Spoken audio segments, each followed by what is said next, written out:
Thank you. The time is 7:01. I'm going to call the May 8, 2023 Oak Park Board of Education regular meeting to order. Ms. Greer, please call the roll. Clark. Here. Corcoran. Davis. Here. Elvin. Here. Oda. Here. Madison. And Smith. Here.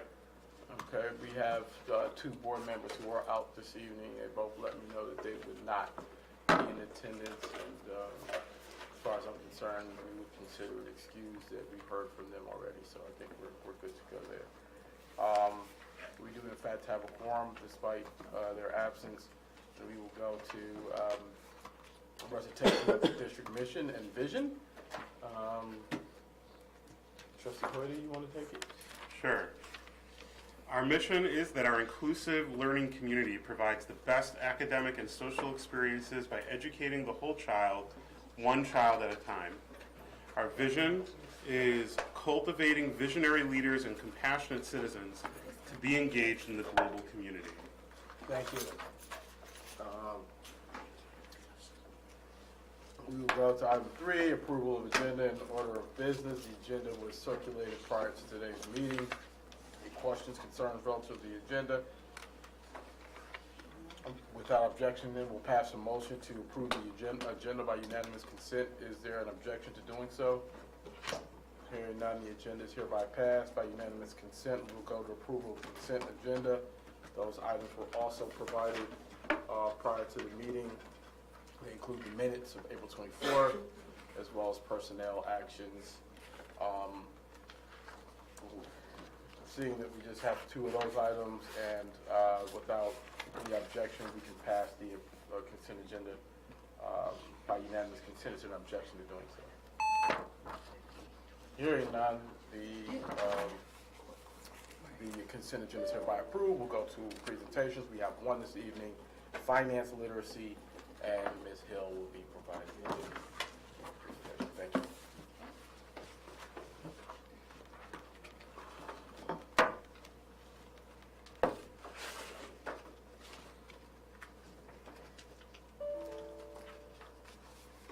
So I just made a copy of the presentation, if you'd like to, have it up on your computer. Thank you. Thank you very much. In case you want to Thank close you. up. I almost couldn't see. I was blinded by the purple.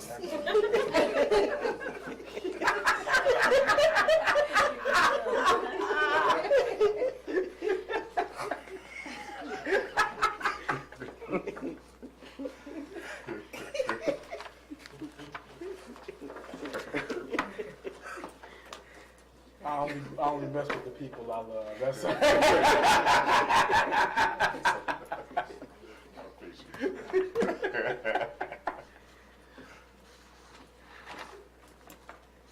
Okay. So, for the sake of time this evening, I prepared a short synopsis of financial literacy that I think would be helpful to the board as well as the public and our wonderful cabinet. First of all, I just wanted to start with the most important financial terms that governs us. During the course of a year, our year starts July 1st of any given year, and it goes through June 30th of any given year. And so what we capture, what a school district seeks to capture during the year is all of its revenue and all of its expenses. In the public sector, you may call it an income statement, but we refer to it in school districts just as revenue and expenses. And then at the end of the year, which for school districts is June 30, it closes to our balance sheet. And then you get an updated fund balance, and that's calculated by the auditors once a year because of the complication of because it's a complicated calculation. It takes in consideration your assets, your liabilities, the revenue that you received in the current year, and your expenses. And it nets it all together, and you have a fund balance, hopefully. And as any school district. And then another important thing before I get started is any school district in the state of Michigan. The state of Michigan tells us how to classify everything. Everything we get, we have a 1022 manual. So there's no guessing. They tell us exactly where to put everything. And at the end of the year, the auditors, they come and they make sure that we put it there. So that's what the auditors are seeking to do. And when the auditors look at whether we put things where it was supposed to go, classified revenue and expenses, they are able to say, yes, the financial statements accurately present your financial condition. Because, you know, you have everything classified like the state asks you to do it. And why do we have to do it? Because they give us money and they want to know how we spend it. And this is the world that we live in. So, just to let you know that. So revenue, it comes from various sources. For our school district, state aid being the largest revenue source for the district. We have operating and debt taxes. What does that mean? Operating tax. When a school district levies taxes, there are two portions. A portion that goes to our general fund, and there's a portion that goes to our debt fund to pay off our bonds. Okay? And we do have bonds, and that's another fund. So we have sinking fund. You know, some districts have sinking fund. This district has a sinking fund. We have grants, money from the ISD for various reasons, special ed, and other grants that the ISD may give to our district. We have donations. We may get some rebates from like DTE or Consumers Energy for, you know, different updates that we do as a district. We receive money for food service. That's a different fund. Like I said before, we receive money from bonds because we sold some bonds, so we got some revenue from that. And we receive funding from fundraising that the buildings do at the building level, and then there's other miscellaneous revenue. So we have a lot of revenue streams, and we have to book it all in our general ledger, and we have to make sure that we don't miss a penny. So for our particular budget, you know, we're dealing with about $66 million in the general fund alone. So it's a big task, and that's why, you know, business managers, we appreciate our team because they help us make sure that we don't miss anything. Because if you do, it's a finding. So, and then another big deal, well, let me just explain this because this is my foundation. So we also want to capture all of our expenses. The major groups of our expenses, they fall under salaries and benefits, which is for this district about 67% of our expenses. So we want to make sure we get that right. We have purchase services. The district has a lot of purchase services because we outsource some things like custodial services, security, food service. You know, we have those major contracts running in our purchase services lines. We have supplies that support the buildings and support education, anything that they may need from curriculum or any supplies that they may need. We have capital outlay, and we have other expenses that don't fit in those categories above. And those are our major expense categories. They're the same for every school district in the state of Michigan. Because when we report this information back to MDE and the Department of Treasury, they want to know an accurate picture of how we spent the funding. And that's why everything is so uniform. That's why someone like me can pick up and go to another district, and as long as they follow this manual, I can come in and run and operate. In terms of budgeting, it's done at least twice per year for the current year. And budget, you know, you set a budget, you don't want to go over it, and if you think you're going to go over it at the functional level, which is governed by the board, then you want to do an amendment, because it's against the law to overspend at the functional level more than what the board allocated you to spend. And it's generally done between I want to say between January and February. Some districts may do it in December, but it really cuts you off, really. That's really a short time period because the fiscal year of the state, it starts October the 1st. And so you get your first state aid payment October the 20th. And then you get a truer state payment amount in November, but we'll talk about that later. So what trues it up? Your student count. You know, every district has a foundation allowance that we're paid per student, and those things are trued up after the count, which is in October, and so we get a better state aid payment and look in November, and really in December, because they're reconciling, everything is at a point of time. So in terms of reporting, the district has a lot of external audit that we have to do each year. Every district has to do that. We have a lot of external reports like the 4096, which is a special education report, and 4094, which is a transportation report. FID reports the financial condition of the district. You take the audit and basically put it in a database that the state has provided us, and it reports everything that we did for the current year with the money we received. And there are several other reports that I didn't mention here, but we have about, I want to say about at least 20 of them. Every district has the same reports, no matter how big you are. So you always want to respect that. And then the more revenue and expenses that a district deals with, it gets more complicated. And maybe you have more calculations, and then it's going to take longer. Because if you have more transactions, then it takes longer to do the reports, because you have more transactions to look through. Okay, so let me go ahead on. Okay, so I laid my foundation, and taking everything that I talked about before, you know, your revenue and expenses, you have assets and liabilities, and when they're closed out to one another and netted against one another, then hopefully you have a fund balance. Assets minus liability is owner equity. And then you have to take in consideration the net between your revenue and expenses. And hopefully that's positive, and then that weighs against that, and then you have a true fund balance. Calculated only once a year after the audit, because it's a difficult calculation. So, managing the fund balance, it provides stability and sustainability in a highly volatile school climate. What does that mean? It covers unexpected expenses, serves to hedge to temporarily offset unplanned student enrollment loss. And you know, we have to juggle all those things.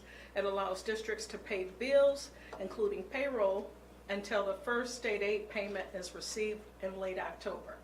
So a district has to run between its last state aid payment, which is August the 20th, through October the 20th. You at least need enough cash flow, and you generally get that from your fund balance. And districts that are cash poor, you know, they have to borrow to make sure that they have enough money. But, you know, luckily this district doesn't have to do any borrowing, you know, and that's wonderful, because it puts stress on the business office when you have to calculate how much cash flow you need and things of that nature. Another conversation. Who do they borrow from? They borrow from the Michigan Department of Treasury. And there's a rate on that? There is a rate that you pay. You do pay interest on the money that you borrow. Okay. Yes. I don't And think it's been that long that we haven't had to borrow for cash flow. It's probably been about 4 years maybe, but yeah, so. yeah, so that's a wonderful thing, because that's one less thing your business office has to do and calculate. Okay, so this is our revenue sources and a pie chart for the visual learner.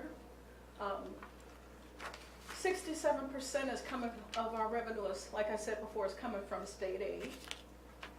22% is coming from federal sources, federal grants. 3% is coming from miscellaneous revenue like rentals. You know, we rent our facilities and things of that nature. There's a little revenue that comes in there. Rebates for this particular district. And then 8%, that would be our taxes.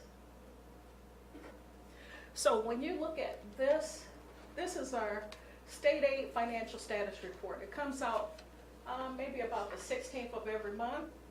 Let me back up, please.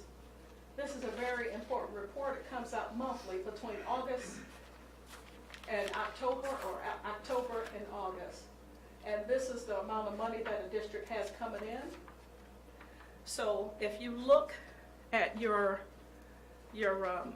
sheet, you know, we're getting paid for a blended state aid enrollment of 3,609 students. Your special ed students is 91.97 FTE. Your general ed students are 3,518, and when you add those together, and we get paid on a blended count, 90% of the October fall count and 10% of your previous spring count is the blended state aid membership. That's 3,609.98 for us. You multiply that by the foundation allowance of 9,150. You see it up there where it says foundation allowance, and then you get a per pupil rate.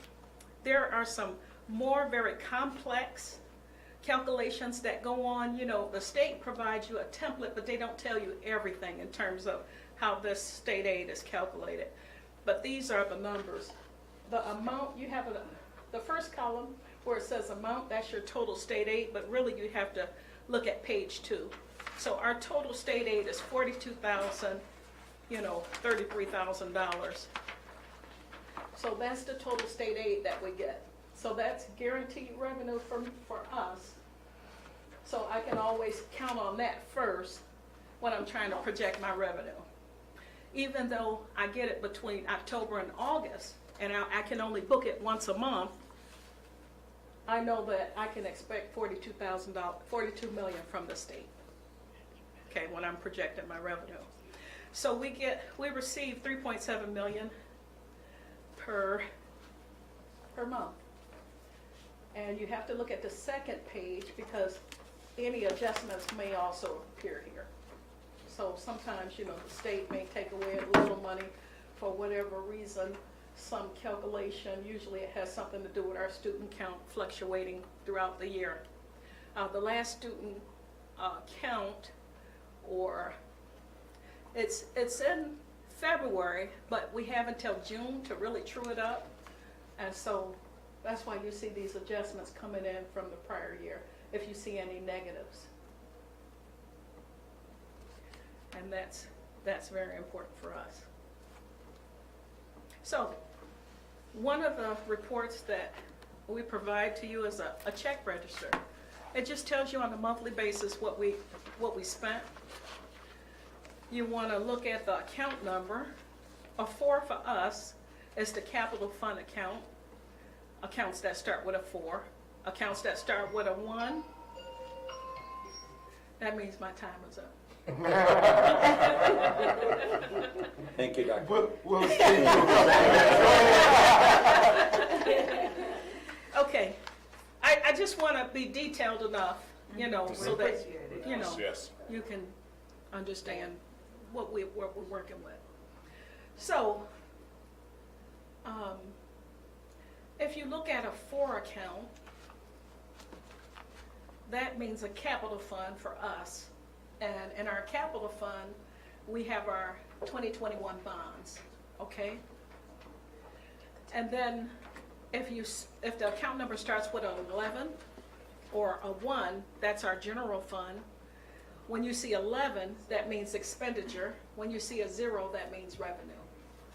Okay.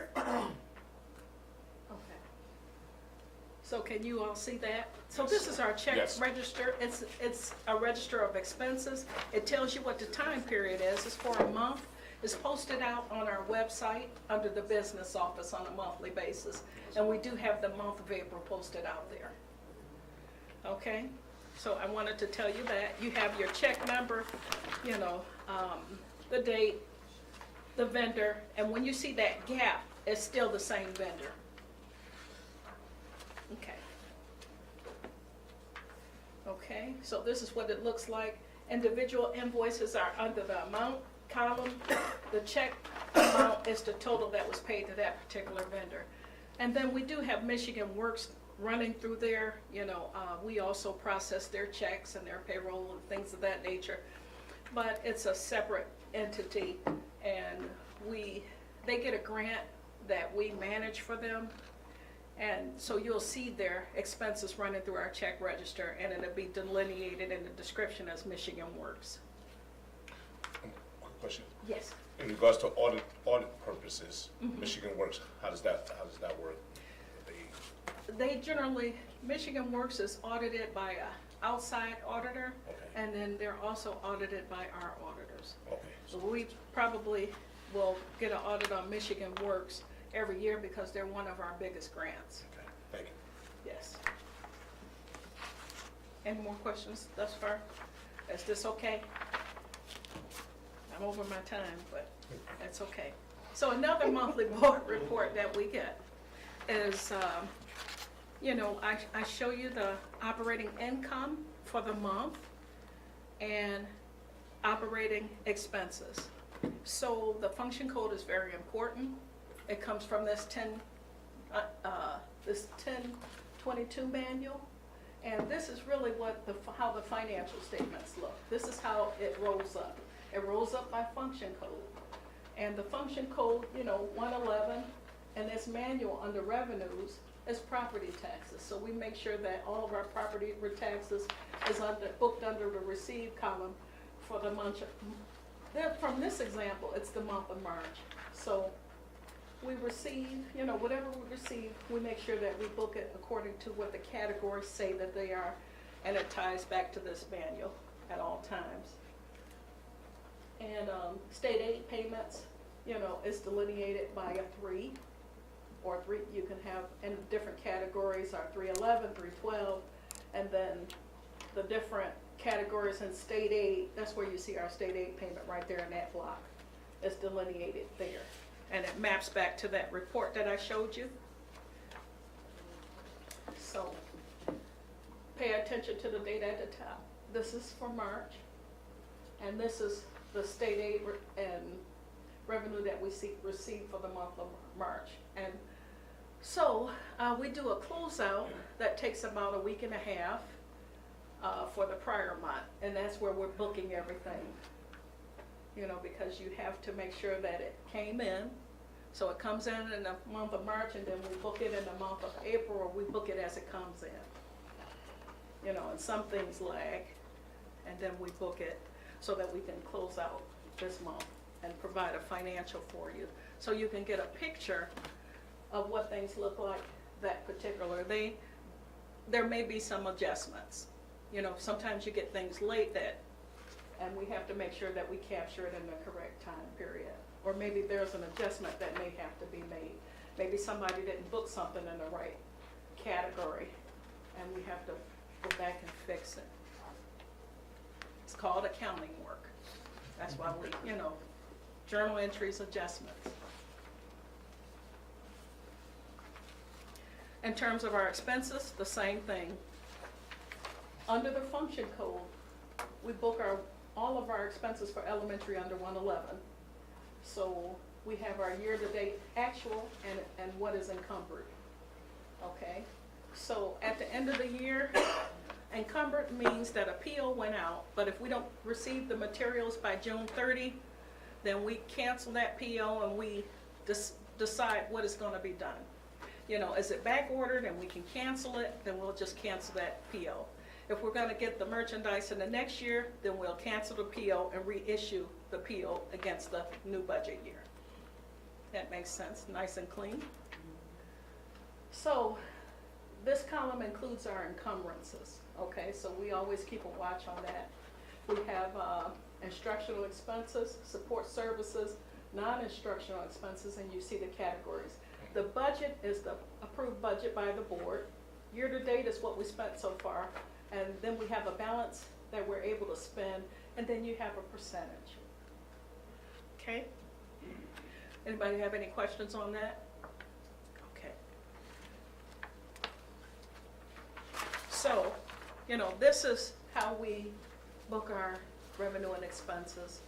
It looks easy right here, but, you know, it takes several thousands of lines behind the scenes that roll up into this. But if I gave you that every month, it'll be a phone book for you, and it's not gonna help you. Not Okay. reading it, so thank you for the synopsis on when you give it to us that way. Yes, you know, I summarized the expenses for you, you know, and my V tables and all those things for you.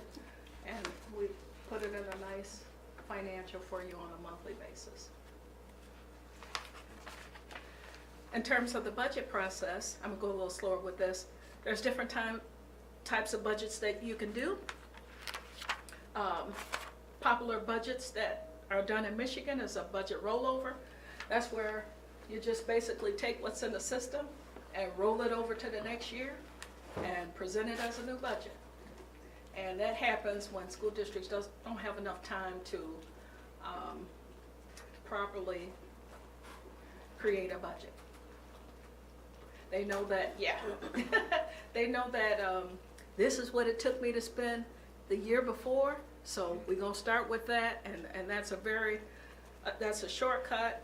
It's, you know, it's rolled over.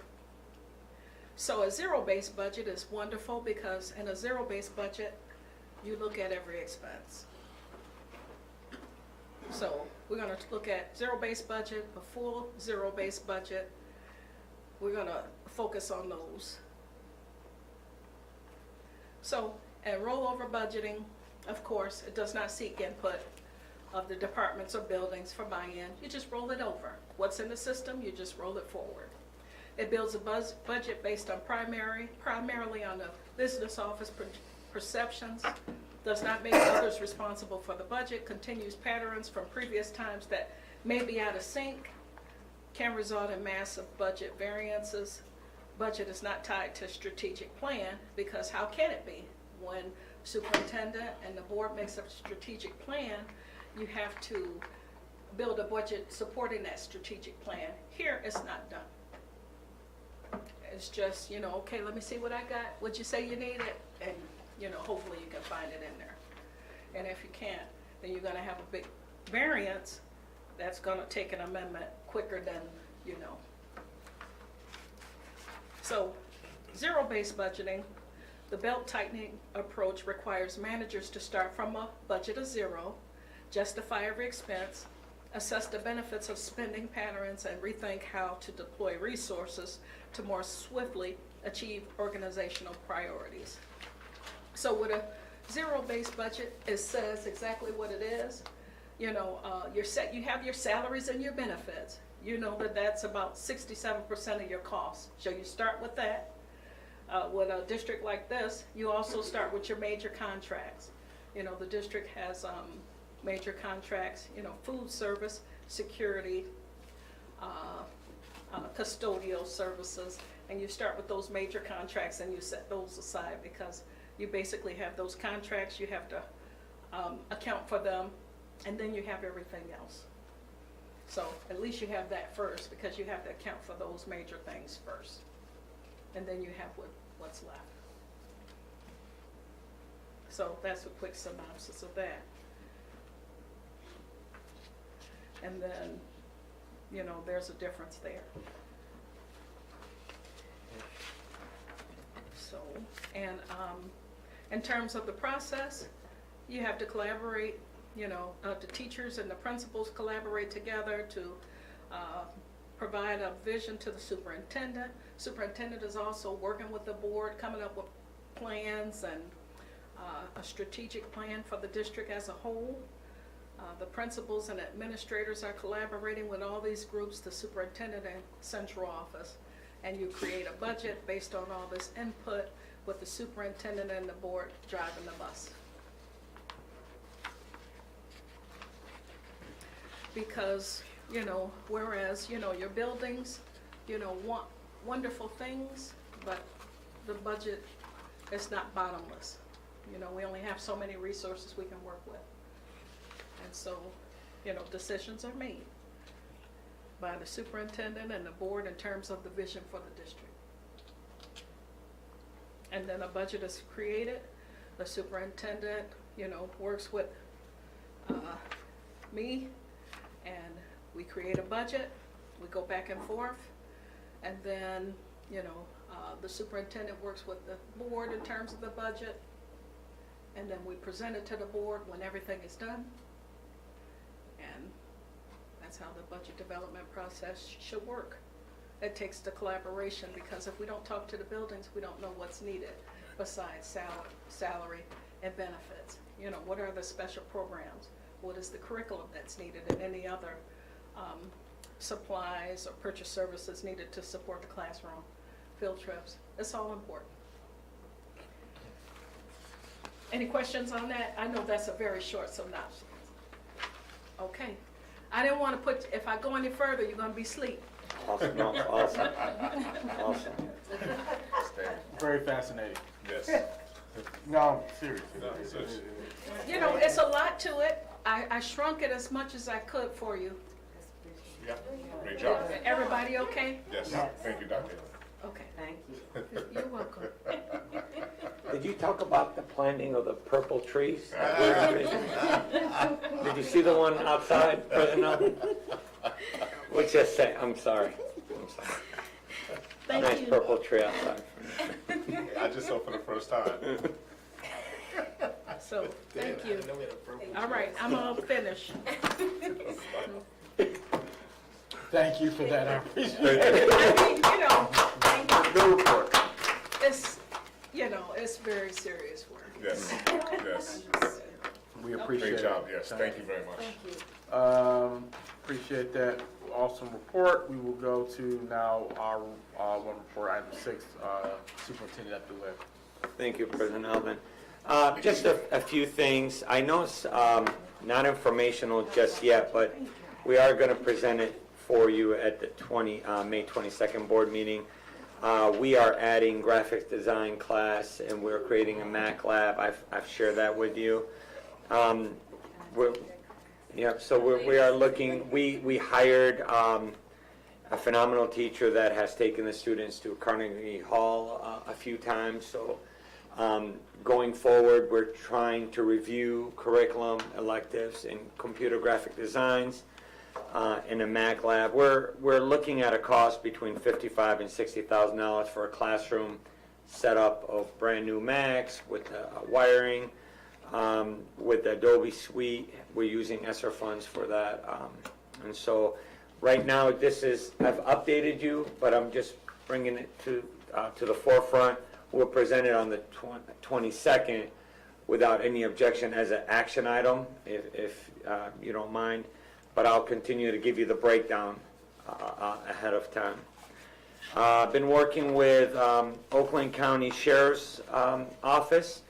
I did get today a proposal for 3 resource officers. I did ask just to make sure that we weren't stepping on toes. Oak Park Public Safety, they have no objection to it. So I am working with Captain Wilson from Oakland County Sheriff's Office. Our strategy is, it's not a strategy I was seeking to, but based on the information that he got from Chief prior, he said the Chief had recommended 3 before. So I said, okay, we'll take 3. So we're working on that budget. The average cost all in is about $150,000 for the officer. We're looking at 2 officers plus 1 at the middle school. Per officer. Yes, but some of the grant money we're utilizing that we got for the SRO grant, remember that $200,000, we are going over it, but I'd rather allocate some funds on that just to ensure that we have added support. We have the Evolve, I believe, with the resources. I did talk to Kyle about those tiny narcotic sniffing dogs instead of the German Shepherd. Come to find out, the German Shepherd is his personal dog. So, and based on the academy that he belongs to, it would be he would be allowed to have another narcotic sniffing dog. smaller one, tiny. I feel more comfortable with that, but that's just me personally. I just want to give kudos. I know you've seen all the different things that are happening in the district, students being recognized, Detroit Athletic Club, the band, all the different things that are going on. I can't keep up. I like to think I'm a Facebook junkie, but I can't keep up with all the different things that they're doing. And I appreciate the board's just commenting, and I do encourage you, if talking to parents, just say, hey, follow us on Facebook. So huge shout out to all the things that are happening district. We are, a few years ago, I participated in a student space flight exploration program. Back then when I was a teacher, it was Flight 6. We did send an experiment to the International Space Station. The first one blew up on the way in our watch party. And so we're bringing that here. We're working with that, but we're doing that K-5, a competition where we are gonna go through a whole process, and it's gonna get vetted. If it gets vetted, it actually goes on a ship. It goes to the space station. They do conduct the experiment on live TV with you so they can see your experiment. So that's exciting for me, because once you get the space bug, you don't lose it. And Mr. Mercer has been phenomenal with sciences and bringing science to life. So I just want to highlight that. Educator Appreciation Week is this week. I invite families, board members, anyone. Right now we do have something on the website where you could send out a thank you appreciation. It is getting vetted beforehand, just in case someone, it does go through a filtering process where fresh live eyes get to see it, and then it gets dispersed. So there is a check and balance. I personally appreciate all the educators. I know they focus on teachers, but honestly, without the administrative assistants, the paraprofessionals, the teacher associates, the custodial, food service, everybody in central office, teaching, I mean, it takes a whole village to get, like what Edwina said, how if we were to give you every line item, it would be a book. We really can't tell you every line item, but our end product is student performance, and you should be able to see that. So appreciate that. What we're doing this year, we're doing a lot of end of the year promotion, celebration, graduation. Some of them are stolen ideas, but in education there's no ideas, a stolen idea, right? So we are doing yard signs, t-shirts, big banners for fifth graders that are getting promoted, middle schoolers, high schoolers. So you're going to see a lot more of that as we move away from COVID, and bringing back a lot more in person. I think people are welcoming that, and we haven't had much pushback from moving away from that initial when I started the whole masking thing. If you recall, it took me 3 months to get. Now I wish we had the mask right with the beard. But that's all I have for the board. Trustee Hutter? You good? Okay. Just, I know you mentioned some of the decor that we'll see out probably in the streets and things of that nature. One of the things that I thought was kind of cool, I think I want to say it's like Belleville school system, where they have the banners of each senior lining the street, you know. I don't know if there was an opportunity to partner with the city to do something like that. That might be cool, even if it's not this year, you know, something down the line. All right, anything for Superintendent Abdullah? Your report, thank you. All right, we are moving on to public participation. Come to the part of the meeting where the public has an opportunity to address the board if it so desires. Public participation is one-way communication in which members of the public are asked to address the full board with the understanding that board members will not be able to respond. Trustee Davis, can you please provide the public comment guidelines? Because the oath Park Board of Education values public meetings, not just meetings in public. We welcome public comments on school issues. Speakers are asked to express themselves in a civil manner with due process for the dignity and privacy of others who may be affected by public comments.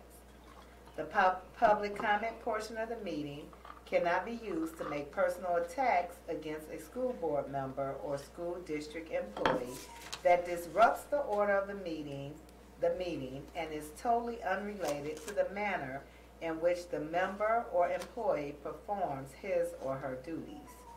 Speakers should be aware that if statements violate the rights of others under the law of defamation or invasion of privacy, such comments may result in legal liability. Most comments can be concisely stated in 3 minutes, and the board respectfully asks that comments remain focused on the topic or issue and not be directed at specific personnel or board members. And we do have one card. Okay, who was that? Cheryl Weiss.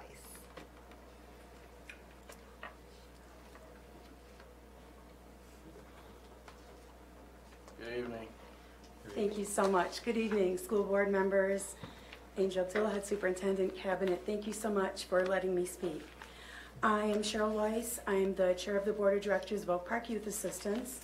And I wanted to come as it's getting to the end of our school year, our fiscal year.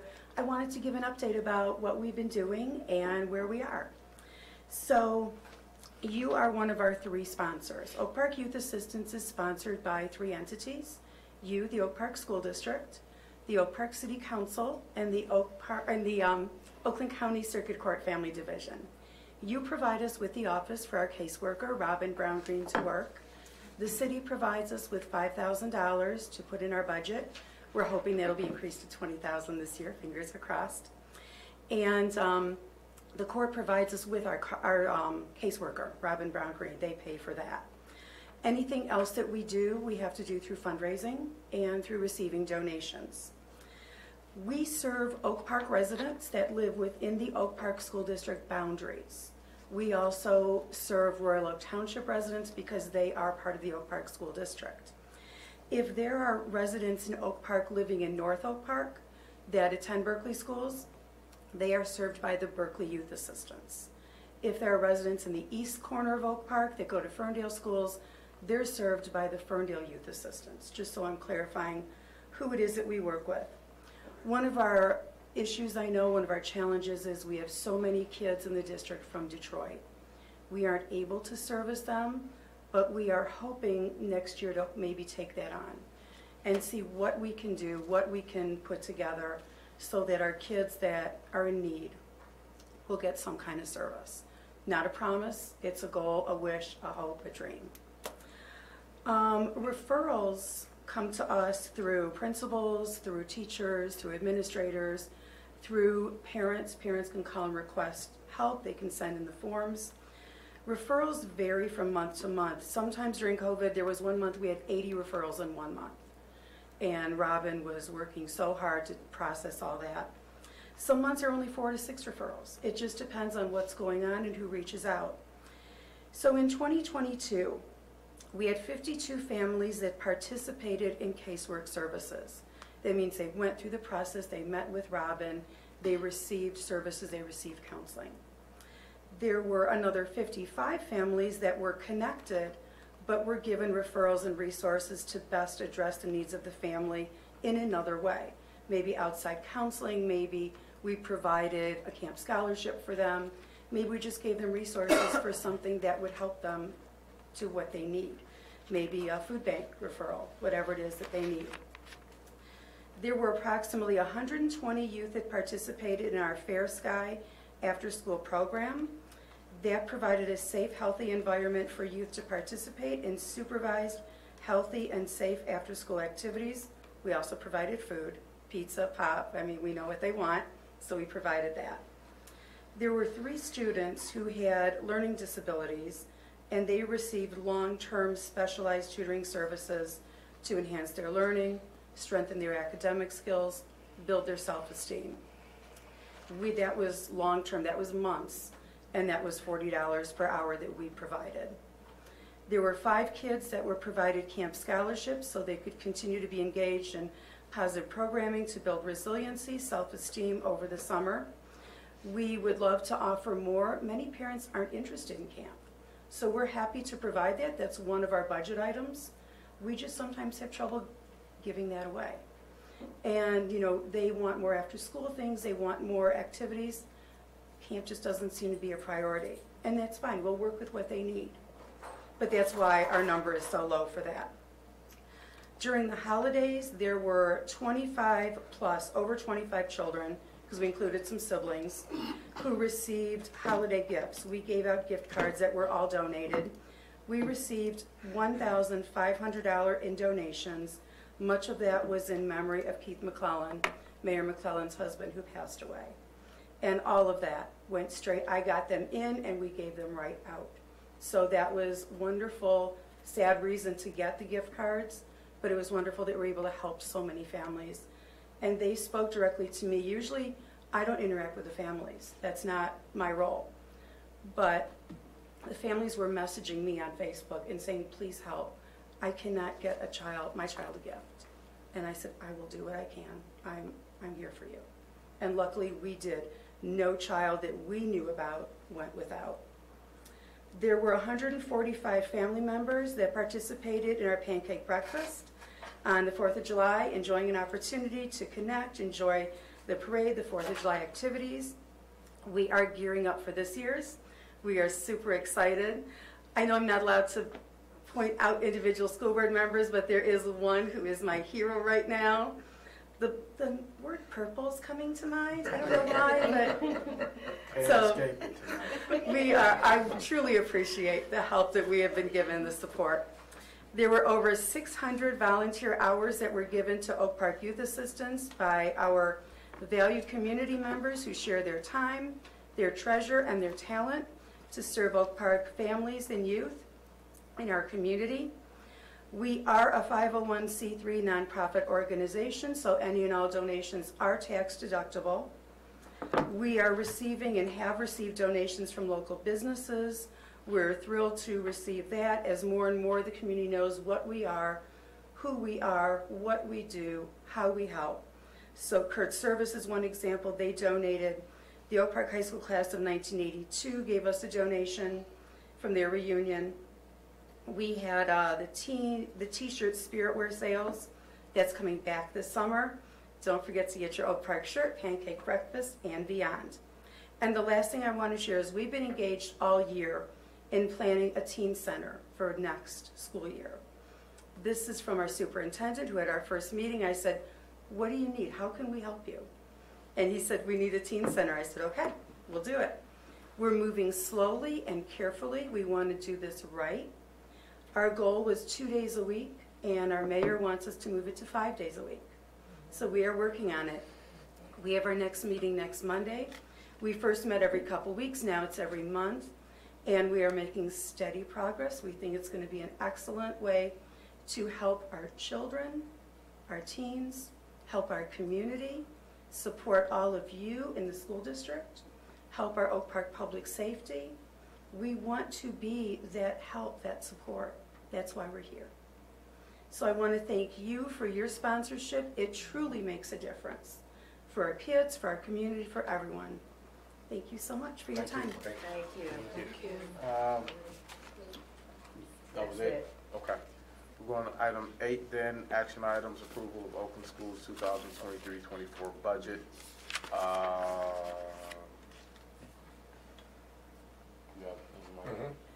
Trustee Smith, you want to read the motion?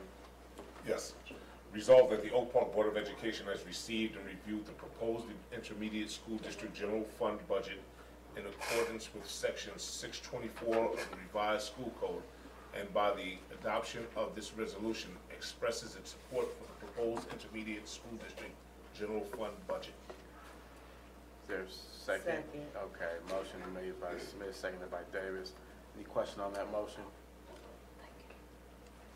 None? Okay, any comments? None? Go ahead. I mean, come on.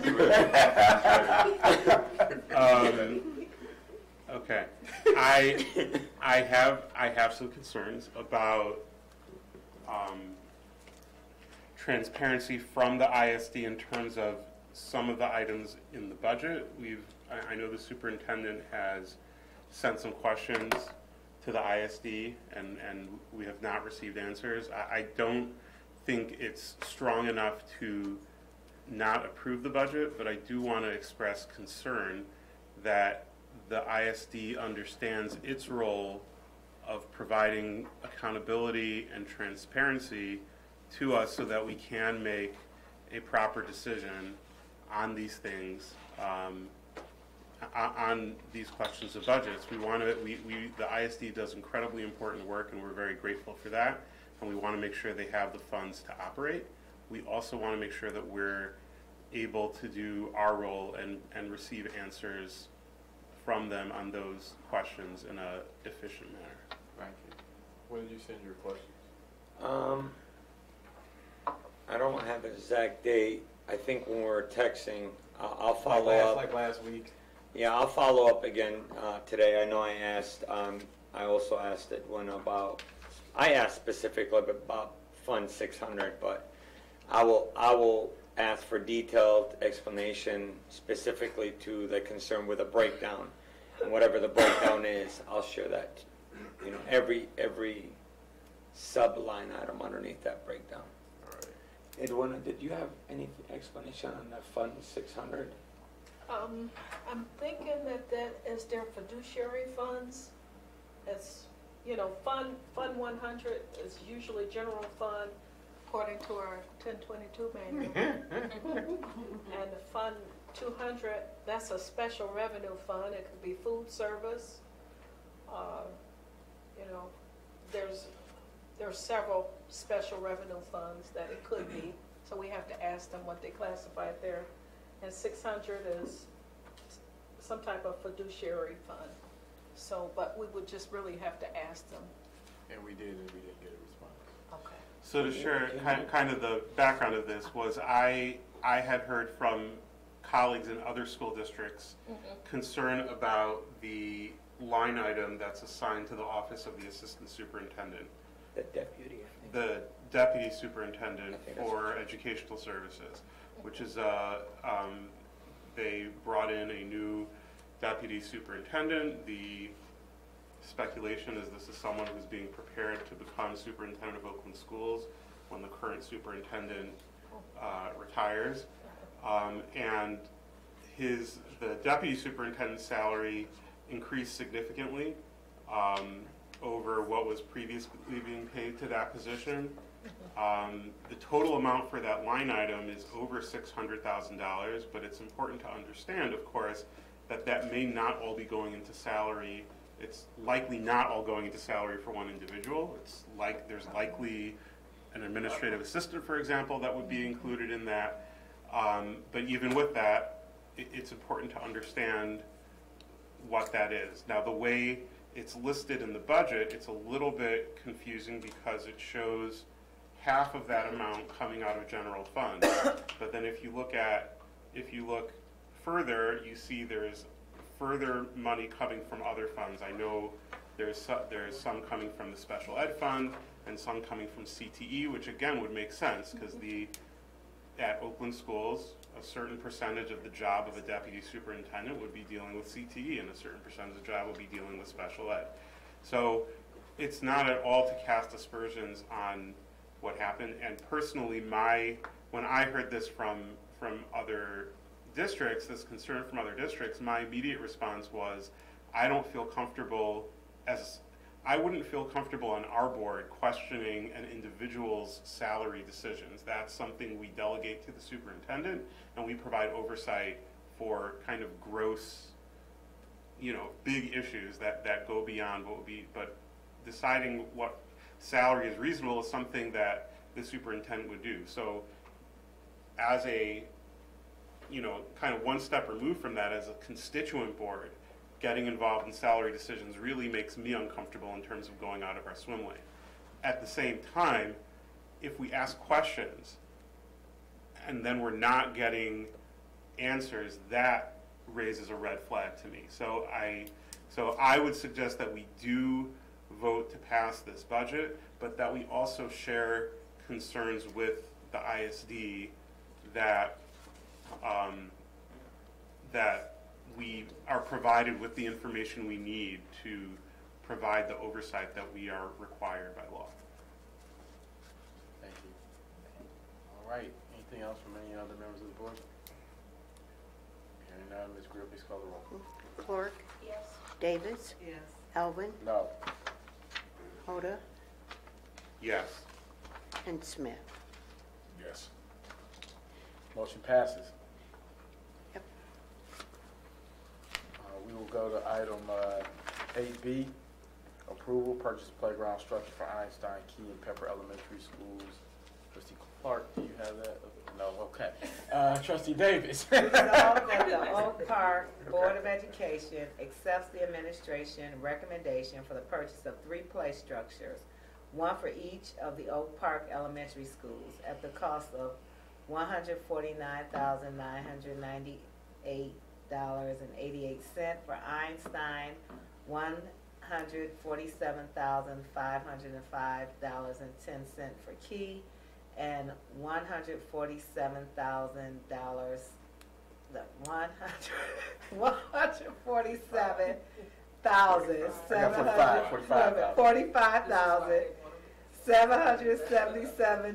$147,777.31 for Pepper. Whew. The total bid award is $443,281.29. The pricing of which is made possible through the State of Michigan Deal Purchasing Consortium. The equipment will be purchased using dollars from the ESSER 3 fund. Motion made, is there a second? Second. Motion made by Davis, seconded by Smith. Question on the motion? Hearing none, Ms. Greer, please call the roll.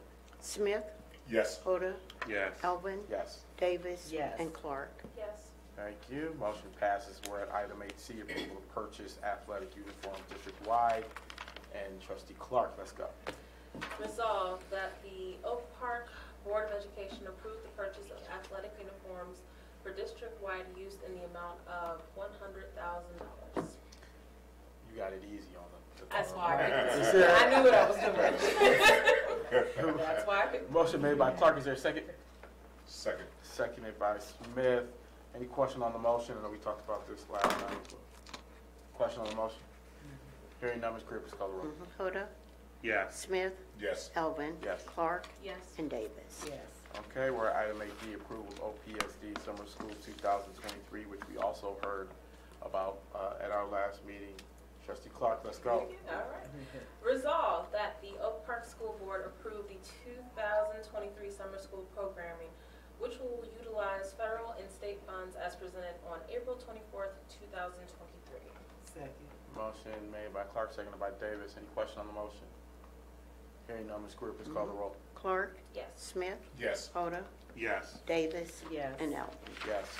We're at item 8E, approval for Oak Park Educational Support Personnel Association, OPESPA contract 2022. So 2023 through 2026. I don't want to mess this up. Yeah. 2023 to 2026, it seems we have some people who are very interested in this item. And I want to make sure we get it right. Trustee Smith, Yes. please call the roll. Please read the motion. Resolved that the Oak Park Board of Education approve the recommended ratified agreement between the Oak Park Board of Education and the Oak Park Educational Support Personnel Association, OPESPA. Motion made by Smith, seconded by Clark. We talked about this last meeting as well, which was actually a really good discussion. Any questions on this motion? Comments? Trustee Hood? So, one comment, first of all, just for the administration, I appreciate the thorough update we were given last time. As we move forward into contract season, when we're voting on something like this, if we can be provided with the contract so that we can see fully what we're voting on, I would appreciate that. And I also want to say thank you to our team, our negotiation team, our paraprofessionals for their work. This is an exciting day for us to be able to move forward on this, and we're so appreciative of all the hard work that went into resolving a contract that meets the needs of the district and also properly recognizes the value of our educational support personnel. Thank you. What he just said. Ditto, I agree. Ms. Greer, please call the roll. Hoda, Yes. Smith, Yes. Elvin, Yes. Davis, Yes. and Clark. Yes. Motion passes. Motion passes. We'll go to item 8F, approval of Oak Park Schools 2023-24 Capturing Kids' Hearts contract. This is kind of lengthy, so I don't want to do this to you. Okay, I would have read it, so. All right. Okay. Resolved that the Oak Park Board of Education approve the purchase of the Hero Circle contract in the amount of $90,600. I'm sorry, Capturing Kids' Hearts, not Hero Circle. It's what it's, yeah. It It says Hero Circle. Capturing kids. Do we know if the And the amount? subject. The amount Amount is right, but it's, You got it? Capturing Kids' Heart, You right? got it now? Yeah, the amount. Okay. sorry. Okay, yeah. Okay, resolved that the Oak Park Board of Education approve the purchase of the Capturing Kids' Heart contract in the amount of $90,600 for social emotional supports, and most will be paid out of the SEL grant. Resolved that the Oak Park Board of Education approve the purchase of. It's the same thing. Oh, that's it. So, There it is. so I guess we're good right there. Yeah. So we can stop it there. 60,000. Oh, Yeah, all right, Oh, okay. Yes, three Alright. times. yeah, okay. Is there a second on that motion? Second. Okay. Okay, motion made by Smith, seconded by Hoyt. Are there any questions on this motion? Trustee Hoyt. I just, along with so many other things, it's exciting. You know, this was something I first became familiar with doing the site visit in Madison Heights when we were interviewing Mr. Abdulahad as a superintendent candidate, and excited to bring this into our district to provide great training for our staff to really be able to meet the social emotional learning needs of our students. It's such a critical part of the work that we do, and fulfilling our mission of of educating the whole child, one child at a time. Thank you very much. Trustee Smith. You know, in the past, when I first started boarding, I was able to go to some of the Michigan Association School Board conferences, and it was the vendors who were there who were doing all the SEL.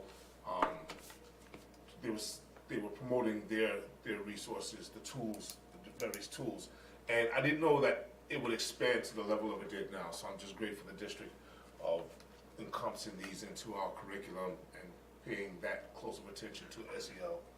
Really means a lot. Thank you. Any other comments? Ms. Greer, please call the roll. Elvin, Yes. Davis, Yes. Clark, Yes. Hoda, Yes. and Smith. Yes. Thank you. We have, we're going to item 9. We have one information item, which is the product laptop refresh. Superintendent Abdulahad. Thank you, President Elvin. So as we were reflecting on the needs and proper preparedness, we saw a need that would come down the line, and we had some available unallocated resources.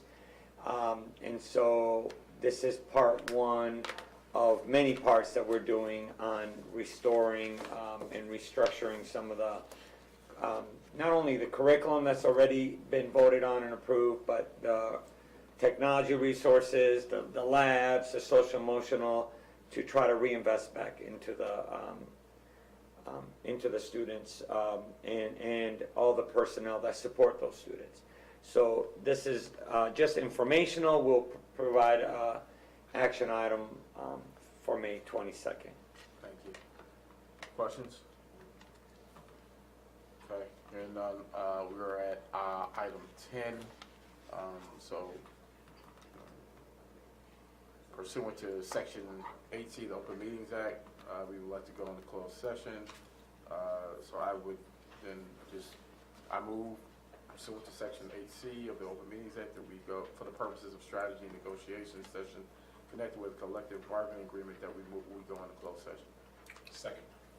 The motion is made and seconded by Smith. Any question on that motion?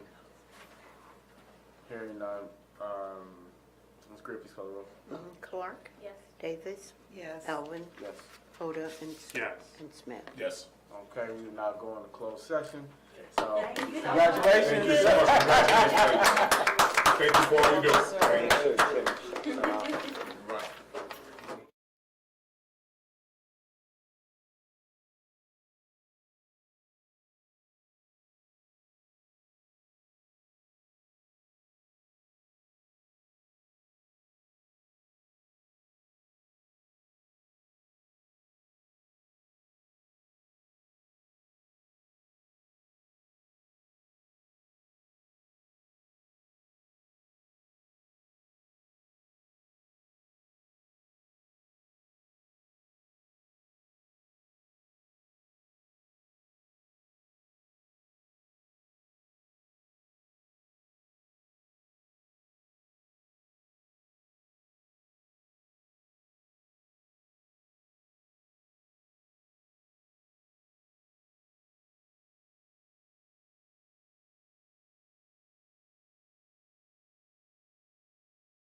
video's unavailable, so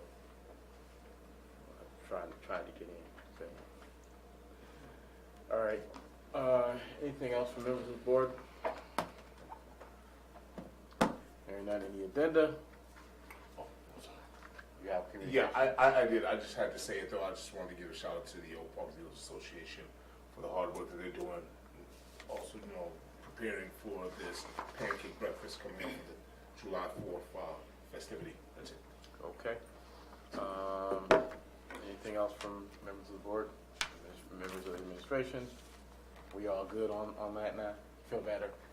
Okay. All right. The next meeting, Trustee Davis? The next meeting of the Board of Education will be held on Monday, May 22nd, 2023 at 7 p.m. in the boardroom at the administration building.